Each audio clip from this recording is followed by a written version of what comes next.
All right, so Glock magazine disassembly. This is one of those things that has really uh, confounded a lot of people over the years. And what I would say is if you have the resources and the means to buy a magazine disassembly tool, I would recommend it. One of the brands is Bastion. They make this really neat looking tool right here that's shaped funny, and I'm going to teach you how to use it. If you don't have one of these and you can somehow afford a $40 Terran Tactical magazine extension, but you can't afford one of these, I'd say probably double check on your priorities or find someone that has one of those. Like if you go to like a local shop that has those magazine extensions and you can ask them to swap it, go for it. Have them do it because these things are a real pain in the ass. So, let's say that you don't have this magazine disassembly tool and you have one of these. What I've done in the past is I've gone to Panda Express and I have taped a chopstick on either side of this magazine, right, vertically, tape it around here, put it inside of a vise, and then slowly put just enough pressure on the vise that the chopsticks were pushing on the sides of this. You might be asking, why would I do such a thing? Well, that's simple. Because on a Glock magazine, there are tabs that are on either side of the magazine, right here and right here. And these locking tabs are a pain in the butt because they essentially let your magazine base plate go on in one direction and not come off the other direction, or at least make it very hard to come off in that other direction. That's where this guy comes in. This guy, you'll see that there's a little base plate locking button right here, right? This knob right here locks into the bottom of that, right, on your Glock magazine. And then once that's in and pushing down on that base plate right there, see how I had to force it to come in? What you're going to do is I'm going to put a little bit of pressure on the sides of the mag right there. You're going to push down on this.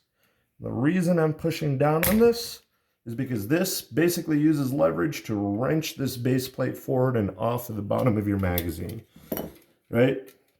And ta-da, your magazine is disassembled, right? You shouldn't have to clean your magazine. Your magazine is just that. It's a box with a spring in it, right? And in some states, it's unfortunately regulated, but whatever. That's neither here nor there. So, go ahead in order to reassemble it. Oh, one last quick thing. If you have a 17, it's typically an 11 coil spring. How you count coils? 1, 2, 3, 4, 5, 6, 7, 8, 9, 10, right? Well, this is actually 10, and I've been told it's 11 coils, whatever. This one's a 10 coil, right? But anyhow, 17 should be 11 coil, 19 should be 9 coil springs, right? The coils just determine the length of the spring and the amount of pressure that is on it. But, right, you have this apart. In order to put it back together, make sure that the follower is facing the right direction. If you want to know what direction the follower is supposed to face, see that little tab right here where your slide release hooks into? That's supposed to face the front where this little notch is right here. Once that's in, you can always double check, and if it looks right, it should look right. It'll fit together. If you do it the wrong way, it will not look right. So, right way, magazine follower should be up all the way.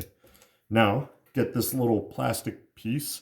This piece actually engages with your base plate, and push down on this, just so that way it's sitting right below the surface of the base of the magazine. Then get your base plate.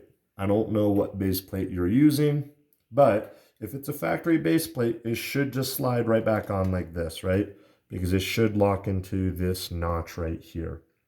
If you have an extended base plate, it should still lock into these notches right here. But the way that it's secured might be a little bit different.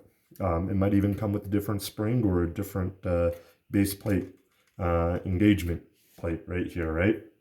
Anyhow, once it's on, push, right, until this is on, and everything should click back together.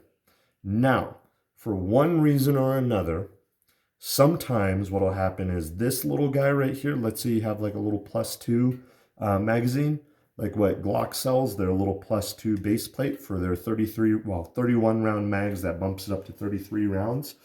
The issue with that is that the little plastic piece inside is like this really fragile cup that sits in there. Do not take a punch, right, and push in there and like pound on it, because you can actually punch a hole through that cup with a punch. Very gently try to lift it out by like pushing in different directions to make sure that it gets unstuck. You might not be successful and you might actually destroy that little cup, but they do sell those individual cups online. Last I checked, they're like $2.99 or $1.99. They're really cheap, but hopefully you don't destroy one of those because it's a pain to pull it off. Anyhow, that's over, but that's how you pull apart one of these magazines. If you have a PMag, like these guys right here, they're super convenient. The base plate usually you can push with the round and push the little plate up and you're good to go. But that's it for how to disassemble Glock mags. Good luck.